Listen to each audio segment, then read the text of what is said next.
You know, we use numbers all the time, every single day. But are you really sounding natural when you do it? We're going to go way beyond just one, two, three.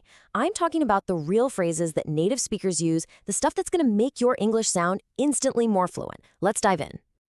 I mean, think about it for a second. When was the last time you had to split a bill with friends? Or maybe you were at an event trying to guess how many people were there. Even just talking about someone's age. These are things we do all the time. And using the right phrase, it makes all the difference. So if you want to sound like you've been speaking English your whole life in those situations, yeah, you are definitely in the right place. All right, so here's the thing. The real secret to sounding natural, it's not about being a math genius. It's all about mastering the phrases that turn those boring old numbers into an actual real-life conversation.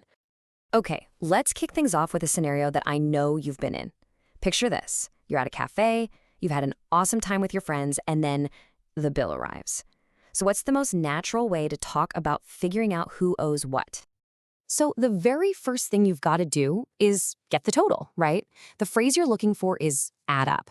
You just say something like, hang on, let me just add up what everyone had. Super simple, super clear, and it's exactly what a native speaker would say. All right, so you've added everything up. Now what? To announce that final number, you use the phrase come to. It's like you're revealing the answer. You'd say, okay, I got it. The bill comes to $52. See how that works? Okay, next up.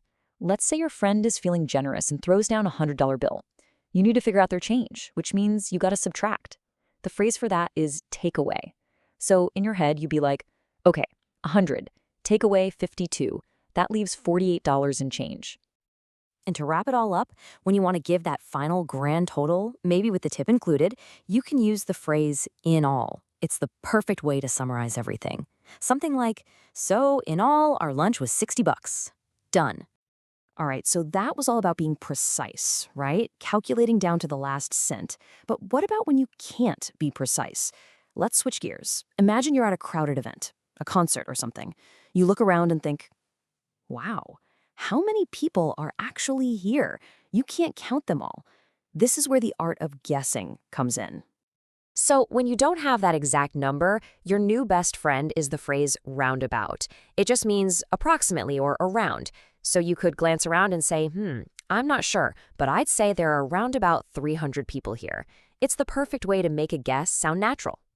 Okay, but what if you want to put an upper limit on your guess? Like you're pretty sure it's not more than a certain number? That's when you pull out at the very most.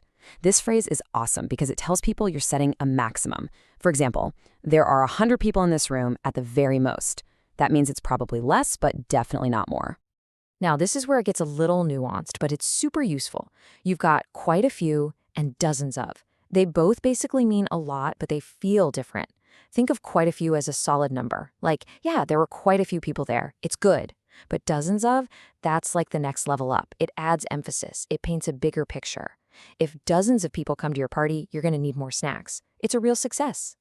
Okay, sometimes a number isn't just big, it's shockingly big.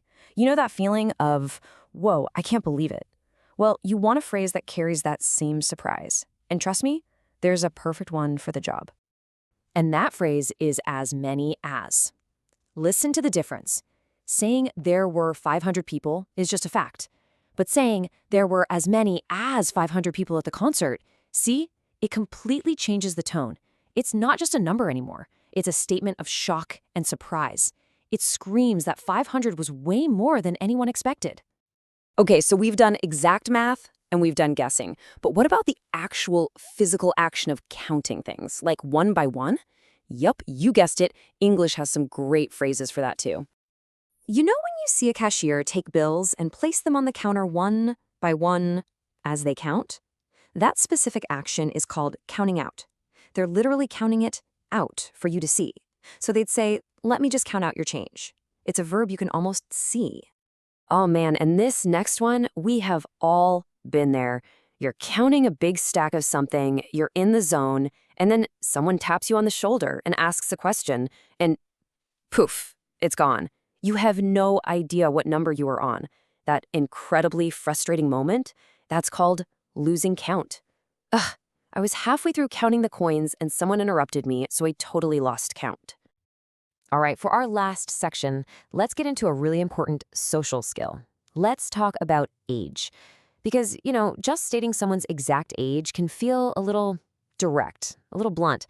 Sometimes a good conversation calls for a slightly smoother, more general approach. So instead of saying someone is 25, it's way more common to say they're in their 20s. And we can get even more specific than that by using early, mid, or late. For example, someone who's 32, they're in their early 30s. Someone who is, say, 55, they're in their mid-50s. And someone who's 68 is in their late 60s. It's just a much more natural and, honestly, a more polite way to talk about age. And there you have it. Just like that, you've basically unlocked a whole new level of fluency. You now have the tools to handle money in a cafe, guess the size of a crowd, talk about the action of counting, and discuss age smoothly. Seriously, think of these as your new conversational superpowers. So I'll leave you with this. Numbers might seem like just cold, hard facts, but how we talk about them, that's really an art form. Now that you've got this whole new toolkit, what are you going to go out and describe first?